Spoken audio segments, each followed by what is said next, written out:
in celebration of my mother, Ethel Peltz's 100th birthday on January 11th, 2022, we wanted to interview her and get her memories and thoughts of what life was like growing up in Portland in the 1920s to the 1950s. We will be sharing this with the Portland Historical Society. This project is in collaboration with my cousin David Pear and my cousin Liz Whitaker. So, Mom, um, tell us where you were born. Portland, Connecticut, January 11th, 1922. And you are the youngest of 8 children? Yes, my parents had 4 girls and 4 boys. Okay. And tell us what you remember most about growing up in Portland.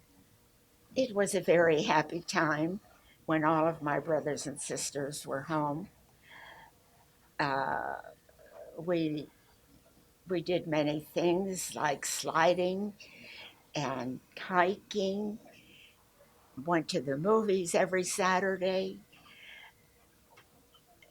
and 4th of July, they had a huge bonfire in front of the depot, and all the townspeople would come. And they would bring bits of chairs and lumber, and anything that was flammable was thrown onto this bonfire, and it went on for days. Everyone came out. So, tell us about the movies. You went to the movies a lot? Every Saturday, we went to the movies. There was a serial called Scotty of the Scouts. Today, the star of that serial is Ben Alexander. He's still, I think, if he's alive, I'm not sure, probably not. But uh, he he played in these Saturday serials of Scotty of the Scouts. And how much did movies cost then? Was 10 cents for those who were under 12, 25 cents for those above 12. Mm-hmm. And did you buy popcorn and hot dogs? What was it like? Oh, my father gave my sister Sarah, who was uh, let's see, she was uh, the sixth oldest. She got $1.50 every Saturday. And with that $1.50, she would make sure that we either had a hot dog or a hamburger and a glass of root beer. If we didn't have that, we would have to walk. If we did have the hot dog and hamburger, we had to walk. We couldn't take the bus. There wasn't enough money. So invariably we walked up Marlborough Street, Main Street, across the bridge, and down Main Street, Middletown. And Sarah would put me on her back because I couldn't keep up the pace walking, and she she would carry me down Main Street in order to get to the movies on time. So, did you go with a group of people to the movies, or just you and Aunt Sally, or Aunt Fifi? Pardon? Who went to the movies with you? Aunt Sally, Aunt Fifi? Yeah, my sister Faye, who was 2 years older than I, would meet her girlfriend, Sadie Long, and Sadie's sister was in the same situation that Sarah was in. She had three siblings to watch over, and they were each as old as the corresponding grower. And it was up to them to see to it that we got into the movies and got the popcorn. Fanny and Sadie's sister would sit in the balcony, and Sarah and I would sit downstairs. Sarah never worried too much about Faye. Faye became Faye in later life. She was Fanny. She and Sadie sat upstairs, and they would laugh and they would laugh. So Sarah knew just where they were and didn't have to worry about them. So I heard you also like to go biking. Where did you Bicycle. bicycling? Where did you go? I had a bicycle when I was 13 years old. My father had foresight. I don't know where he picked it up because he had no education in Europe and a night school limited in as an adult. And he bought a bicycle for me. I would ride that bicycle day and night, and that did me my leg more good than anything. So the doctors thought I had lots of exercise. But you were a daredevil on the bike, weren't I you? was. I love to go down Grove Street in Portland, no hands. And it was very thrilling. I remember the wind was blowing, it was cool. I would stop at the bottom of the hill, and there was a Mrs. Walker, had a beautiful pear tree. And she says, you can pick the pears off the ground, but you can't go on the tree. Good. And then I would continue back past the boatyard, Holter's Boatyard, and up Grove Street, and that was wonderful. So when did your family move to Portland and why? My father worked in the Russell Company during World War One. He had 6 children, and he worked on a very dangerous machine. And he knew that if he lost a finger, he wouldn't be able to work.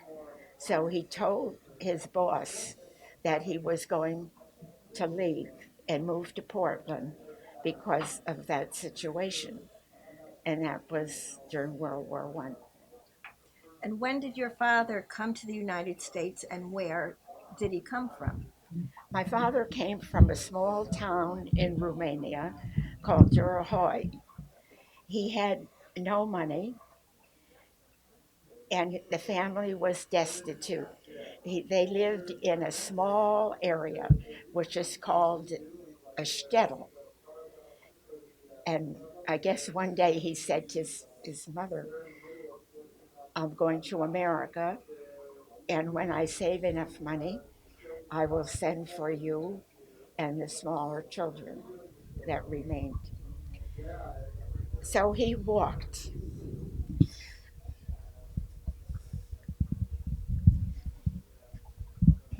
Okay, sorry.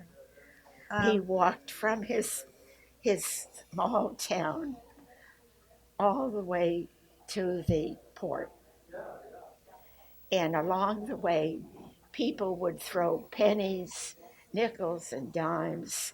They were called feast scares, which means walkers. And when he got to the port, there was a wealthy Jewish financier, and his name was Baron de Hirsch, and he paid the passage for these boys to go to America. It was $13.50. They went to America. and did he walk? Was it 500 miles? Yes, 500 miles. yes, it seems incredible. But there is a book entitled The Feast Scarers, The Walkers, that I got out of the library, the genealogy library. And at the time, I thought it was incredible. I thought he was dreaming. And I read a book about uh, the walkers. And there it was in black and white. The feast scares, the young boys of Romania walked. And I called my sister Bessie. And I said, Bessie, Pop didn't dream. Mm. He walked. Yeah. He walked. Tell me a little bit about each of your brothers and sisters. My older brother, Alexander, was became a dentist in later life. He went to Wesleyan University. He was, I think, 16. My second brother, Israel, also became a dentist, and they went to Temple University in Philadelphia. Meyer and Max ran the family business on Marlborough Street, which is now Anderson Farm Supply. And my sister Bessie, the oldest of the girls, worked for my uncle, who was a medical doctor, Julius Grower, in Middletown. Sarah became a registered nurse, Faye a hairdresser, and I became a dental hygienist. Good. And you worked for your brothers? I worked for my two brothers. Mm-hmm. Good. Tell me a little bit what school was like. Um, I went to Portland Junior Senior High School. My seventh grade class was the first class to enter the new school on Main Street, Portland. It was a wonderful experience. Jessie Chapman, and Jessie Chapman had the 8 grower children at some time or other during her professional career. Uh,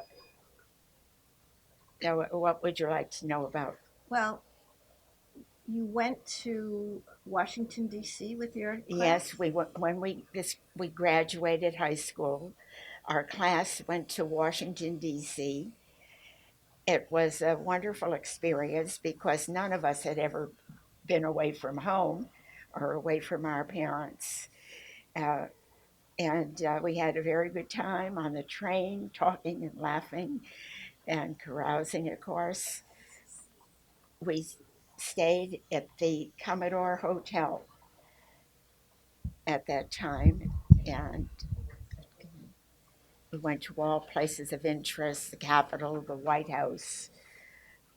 So tell me a little bit, give me like a little road map. You lived on Marlborough Street, right? And tell me about High Street and some of the neighboring streets, Um, Freestone and High Street. What do you remember about the I area? remember about High Street. It was a mixed neighborhood. We had Polish people, Italian, uh, black people, and of course we were Jewish. It was a narrow road, went all the way up to what is now near the new high school.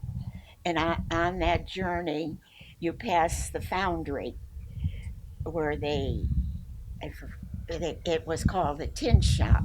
And also, I don't know whether it's still there today, but there was a big sign on the side of the foundry, and it said Hubbard.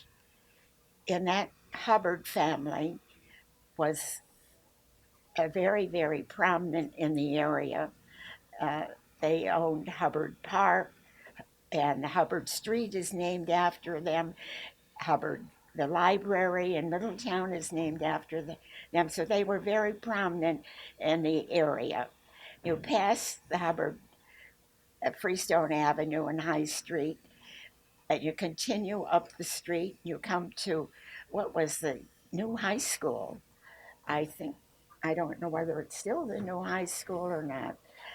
And uh, Saturdays, Lucille and Marie Sandor then uh, would pack a lunch, and we would go on hikes. And it was all woods up there then. And we would spend every Saturday tramping through the woods. No one knew where we were. No one asked. We just packed a sandwich and I suppose a bottle of soda, and we would love to eat in the woods up there near what is near the Swedish cemetery. So basically, that's what we did on Saturday. Sunday, I guess the girls went to church and stayed at home. In the wintertime, we would slide down High Street. I remember one time my father came and he steered my brother Max had a large sled, and it was called the Flexible Flyer. Max carved his name on that sled. He loved it. That was his and no one else's. Well, Pop would lie on the bottom of the sled, and the kids would pile on top of him, and we would slide down High Street, right down to Marlborough Street. That was really lots of fun. And we picked lilies in the corner of Marlborough and High. There's a gasoline station there now, and there were wild lilies. We thought they were quite nice. We would pick them and we would bring them to school and give them to the teacher. Now, the quarries are a big part of Portland's history. The quarries. Um, the quarries. The The quarry. quarry. Tell me about About the the quarry. quarry. The quarry, I can't understand, was right behind the junior senior high school, and how they allowed a high school to be built so close to a high school, to a quarry, I don't know. But during recess time, the kids would down to the quarry, and that's where they used to smoke. They, what else about it? Is it just one quarry, or were there many Yes, quarries? there were other quarries, but that was the brownstone quarry. Many of the buildings in New York City, are built from Portland brownstone. And who were the workers? Who were the quarry workers? The quarry workers were people who came, I think, from Sweden mostly. Probably Ireland too. That was the talk. Mm-hmm. And the other quarry was on the other side of town. That was known as the Feldspar quarry. What other businesses were in Portland? Was there farming, or you had the trains, lumber yard? What did Yes, people John do? C. Berry had a lumber yard underneath, which would be underneath the bridge. And I remember my father buying lumber from him to rebuild and repair houses and his business. They were extremely good friends. He had a big sign. I don't, is it still there? It says, "Come on over." And during the flood of '38, we were we had gone to the movies. We saw the sign, and it says, "Come on over." We went home, walking across the bridge, the railroad bridge. Did I tell you about No, it? tell us. We walked across the railroad bridge, and being the youngest of eight, I was pampered and cloistered. My girlfriend was an only child, Marguerite DeLay, and we had gone to see the Trail of the Lonesome Pine. We and I was scared to death. I was reluctant to walk across the bridge, and Marguerite said, "Hold my hand," and she held my hand, and I looked down, and I could see the water rushing below the bridge. It was so close to where we were walking on the bridge, and it was so muddy there, and there was chairs and tables and pieces of lumber all floating down the river. We finally, I tell you, I don't know how I made it across the bridge. When I think of it today, it makes me shiver. But we got across thanks to Marguerite. Very good. Yeah. So, you were born in 1922, and women had just gotten the vote. And your mother, tell me about your mother and her role. Was she a suffragette? My mother, uh, I can't believe it. I admired her so much. She was pregnant with my sister Faye, and my father was very adamant. Everyone had to become a voter, everyone had to vote no matter what. And she walked in her condition from High Street all the way up Main Street to become a voter. And not too long ago, I went to the town hall and I saw her name as one of the first voters, women voters in Portland. So I was very proud of her. That's nice. And voting and politics has always been important to you? Very important. Later on, I became a life member of the Women Voters. Hmm. And you went to I went Washington to Washington, again? D.C., Yeah. yes. Tell us about that. Um, when I went to Washington, D.C., With Christopher Dodd. oh, right. Uh, I was on the computer. I was fairly new on the computer, but I had put my name in. Senator Dodd had put in a request for people who wanted to go to To Washington to the inauguration, Obama. to Obama's. Obama's inauguration. And lo and behold, don't you think I won? I won an invitation. And I called up Lois and I said, Lois, I have an invitation to go to Washington. And I never thought for a minute I'd go. So Lois said, let's go. So we, I got on the train and I met Lois, and was in the Grand Central at the time, and there were guards, armed guards in Grand Central at every few paces, and it was scary, to see so many soldiers with guns. And when we got to Washington, it was even more scary.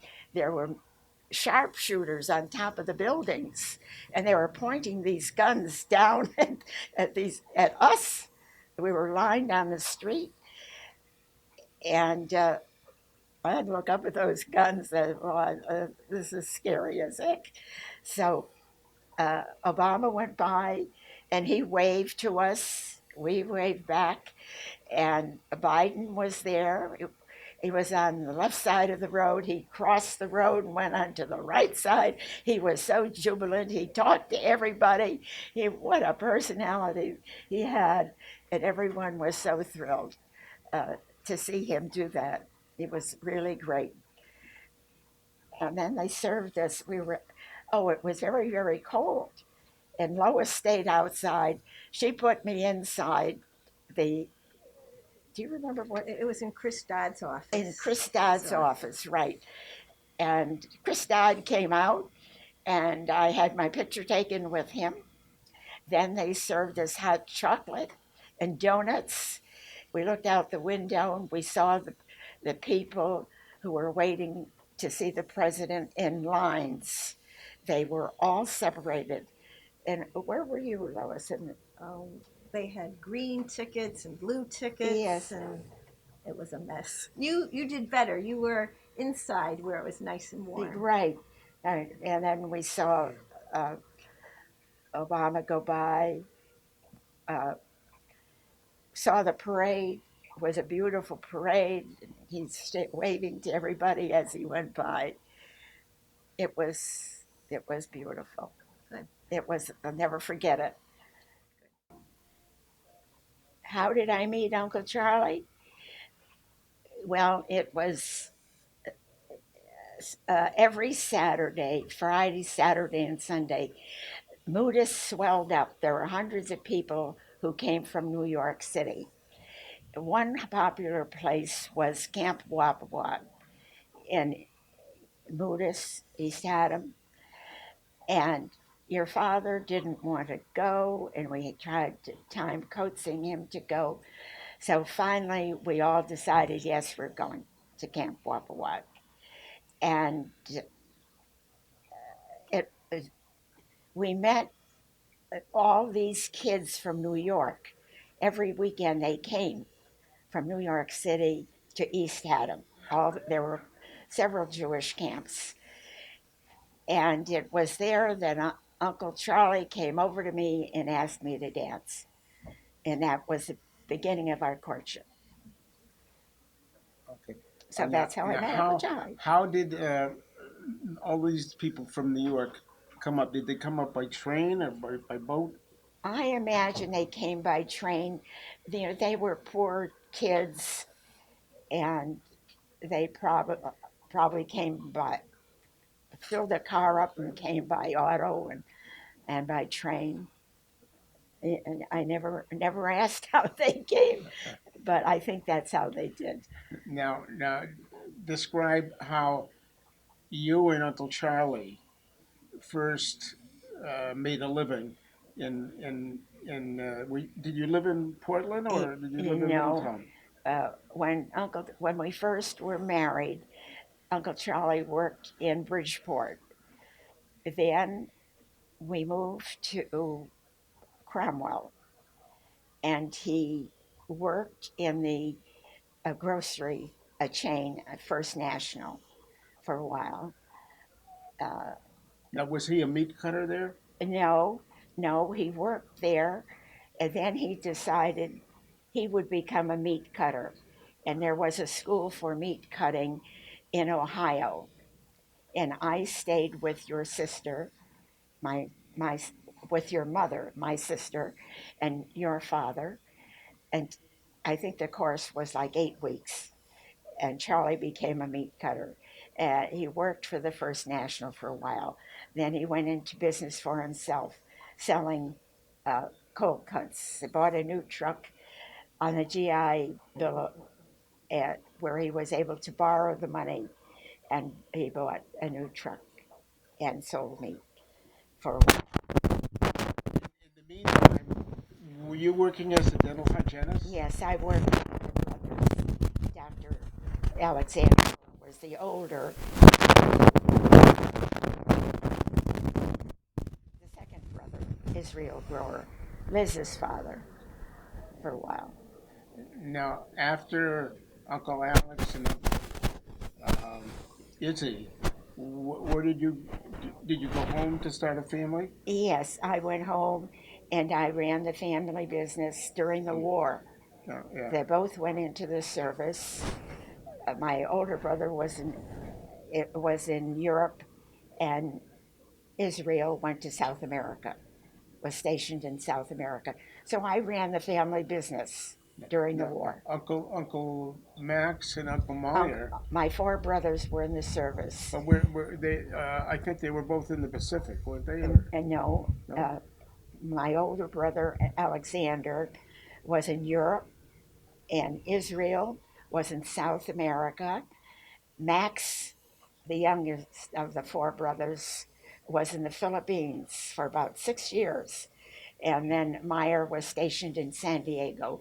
So they were in the four corners of the world. Now, Aunt Faye and Aunt Sally. Aunt Sally went to nursing school. Yeah, Aunt Sally was a registered nurse. She participated in the rescue of the people, many of the people in the circus fire in Hartford at the time. And I've forgotten the year, but that was dreadful. The the canvas ignited, and I don't know how many people were killed, were dead. It was they tried to escape by crawling underneath the tent. Now, you tell us about y- your experience running the grocery store in Portland.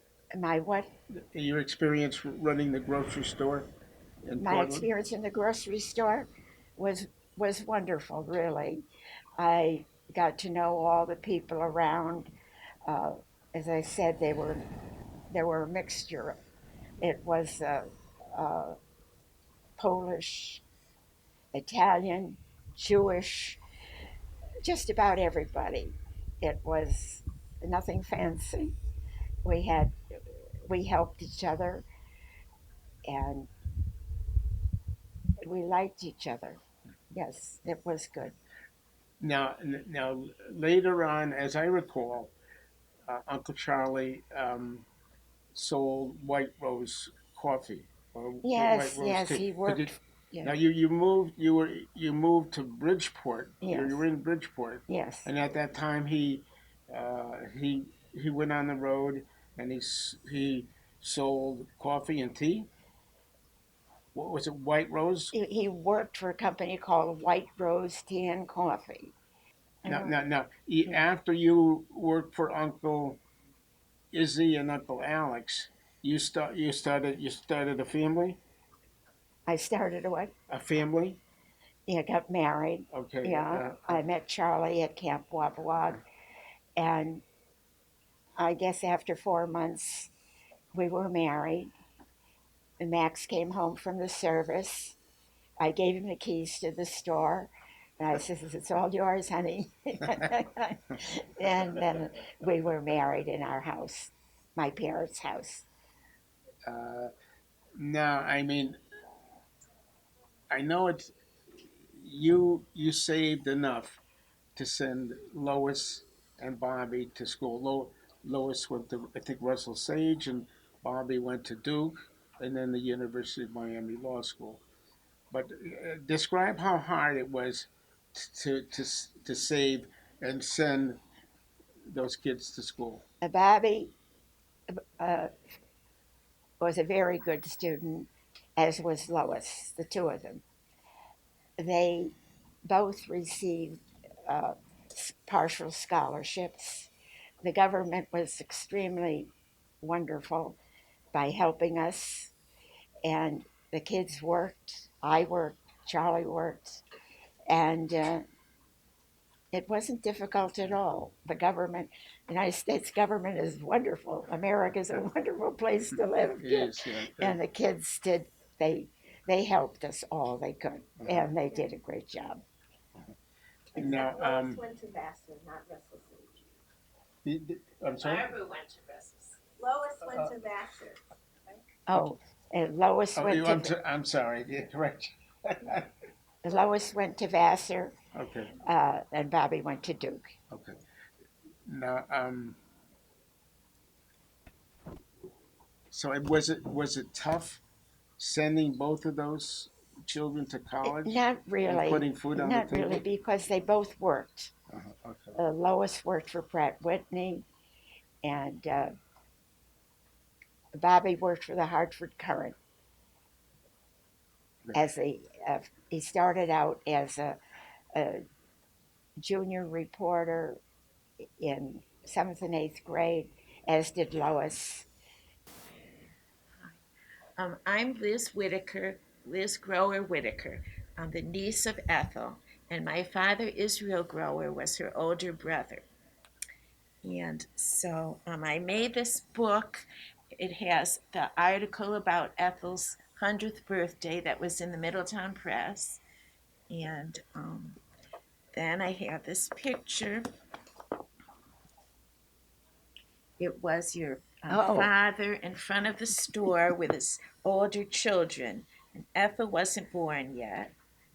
And there's a pony there too. And in this picture, it's also in front of the store, the grocery store where Anderson Farm Supply is. And Ethel is there.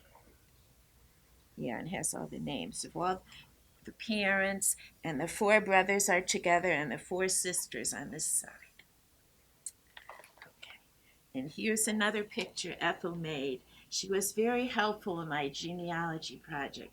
And it has all the brothers and sisters and parents when they were adults. And so I was thinking, you spent the first 25 of your 100 years in Portland. When you were born at the Middlesex Hospital, you came across the bridge. And how did your mother bring you home? Was it in the Model T Ford? No. My mother came home in a horse and sleigh. Mr. Cohen, who sold farm supplies at the corner of Freestone and Main Street, had a sleigh. And evidently my father was a customer of his. And he went to the hospital. They took my mother and me home in the horse and sleigh. And years later, Nathan Cohen was active in the synagogue. And I reminded him that his father took me home. And the father says, yeah. He says, your father didn't even give him a cigar. So they were good friends. And imagine no car seat, and it was cold and Yeah. snowy, and over the bridge in a Right. sleigh.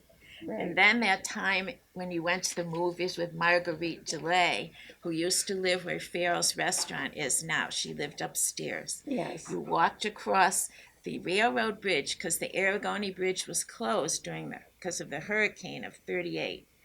And she walked all across the bridge holding hands with Marguerite. Marguerite pulled me. Yeah.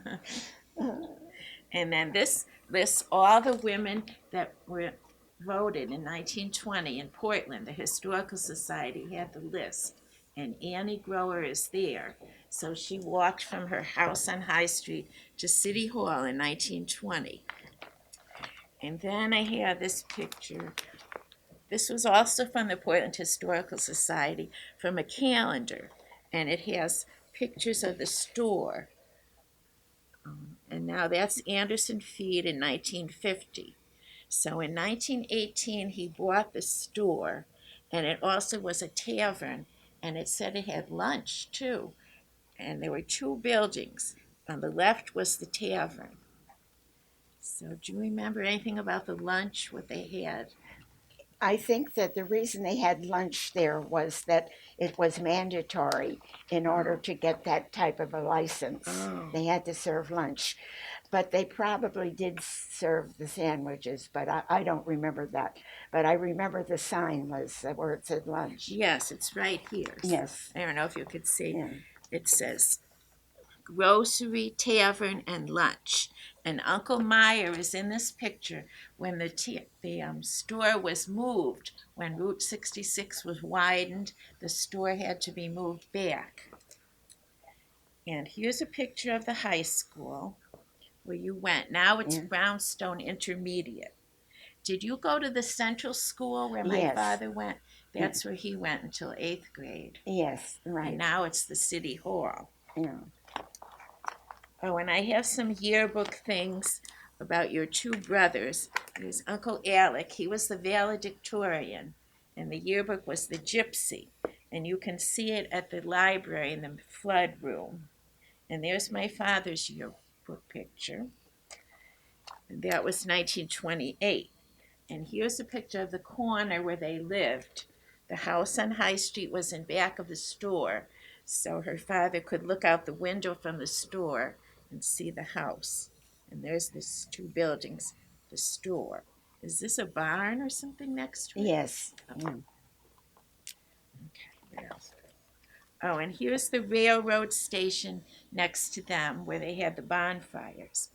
And this house they bought in 1935. It belonged to Mrs. Quigley.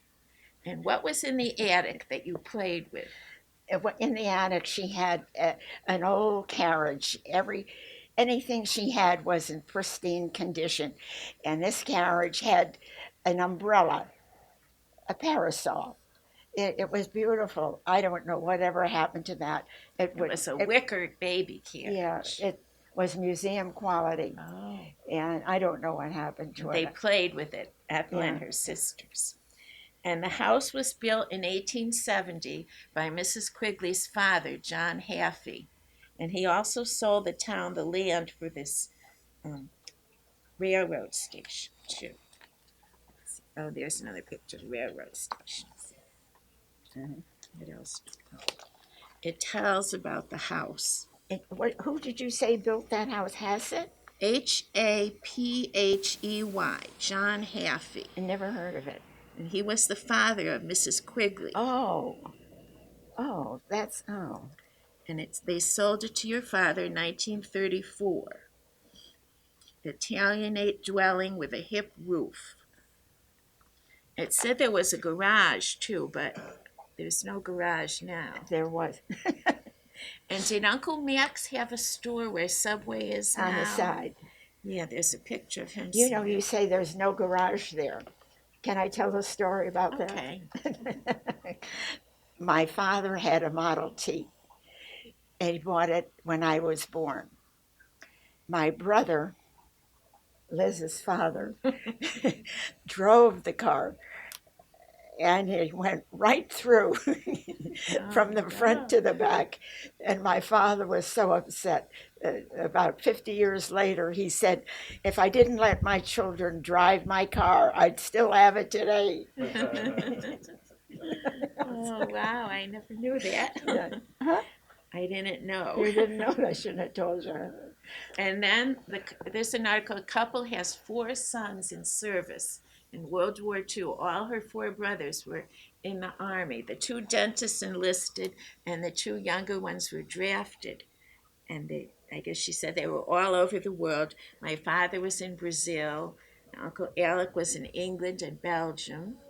And Uncle Max, the Philippines. And Meyer, she said, San Diego. And behind the new city hall that used to be Central School, there's a veterans monument, and it has the names of all the 4 brothers, and also Albert Pear, her sister Bessie's husband. Oh, and then I have some of this oral history. Ethel did it with Rob Rosenthal at Wesleyan. So I don't know if you want me to read some of that. And then she's always had ties to Portland, always had relatives there, even after she got married in 1947 at her home, because her father wasn't well, so they got married at home. And now her only relative in Portland is Lou and Mary Pear, the former first selectman on William Street. And let's see.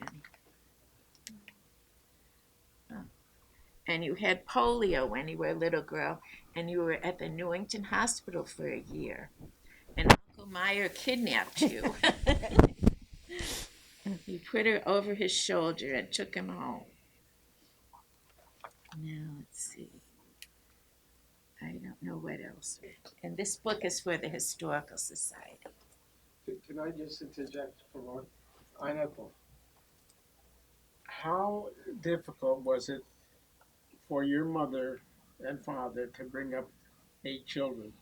I mean, how did they put food on the table and encourage, at the same time, encourage everybody to get an education? They worked hard. What did your mother cook? Did she make mama liga, that Romanian thing? You want to really go into that? when my oldest brother was in dental school, he took a course in nutrition. It was unbelievable. And every summer when he came home, he did the cooking. And the first thing he did, he would go up to Mr. Rito. Mr. Rito had a farm on the top of High Street. And Mr. Rito would say, go in the garden and take whatever you want. So Alec would get hot peppers, sweet peppers, red peppers, tomatoes, anything Mr. Rito had in that garden. Mr. Rito said, take it. So Alec, I remember I was little, he put me in the wheelchair, put all in the wheelbarrow, and put all of the vegetables on top of me. Go home. He was in 7th heaven, and he would put everything in the pot. That soup was so hot, so help me. He put even granulated pepper and salt and pepper. You couldn't eat it, honest to God. But we had a carpenter, Mr. Schlein, and he would come in for lunch every day. And he came once and never came back. Never came back for Alex. Too spicy. And he always had a garden, Uncle Alec. Yes. On Spring Street in Portland, and his office was on Main Street, his dental office, Main Street in Portland. Not only did he have a garden, he bought 2 sheep. Oh. Do you remember that? You don't remember the sheep? I just remember chickens. And my father had the chickens, but Alec had the sheep. And he got the sheep, he bought them from some farmer in Mudas. And the sheep he didn't know anything about raising sheep, but he left the sheep would travel all over the neighborhood and the sheep would eat everybody's garden right down to the ground. And it cost my father a fortune to reimburse the neighbors for the garden. That was something. And these are some 100th birthday cards. So it's quite an achievement. And there's a nice poem on this card. This birthday is remarkable, and that describes you too, considering how much you've seen and done your whole life through. So feel proud and just enjoy it as we celebrate you now. You're 100 years amazing. You're a century of wow.